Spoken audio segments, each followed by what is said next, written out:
तेलंगाना कानून साज कौंसिल में BRSMLCs का अनोखा एहतजाज।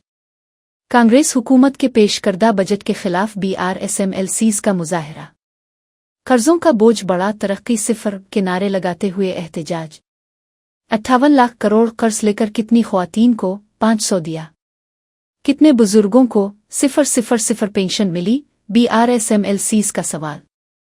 అప్పులు ఆకాశంలో అభివృద్ధి పాదాలలో అప్పులు ఆకాశంలో అభివృద్ధి పాదాలలో అప్పులు ఆకాశంలో అభివృద్ధి పాదాలలో ఇదే మీ రాజ్యం అప్పుల రాజ్యం తప్పుల రాజ్యం ఇదే మీ రాజ్యం అప్పుల రాజ్యం తప్పుల రాజ్యం ఇదే మీ రాజ్యం అప్పుల రాజ్యం తప్పుల రాజ్యం ఇదే మీ రాజ్యం అప్పుల రాజ్యం తప్పుల రాజ్యం ఇదే మీ రాజ్యం అప్పుల రాజ్యం తప్పుల రాజ్యం అప్పులు ఆకాశంలో అభివృద్ధి పాదాలలో అప్పులు ఆకాశంలో అభివృద్ధి పాదాలలో అప్పులు ఆకాశంలో అభివృద్ధి పాదాలలో అప్పులు ఆకాశంలో అభివృద్ధి పాదాలలో అప్పులు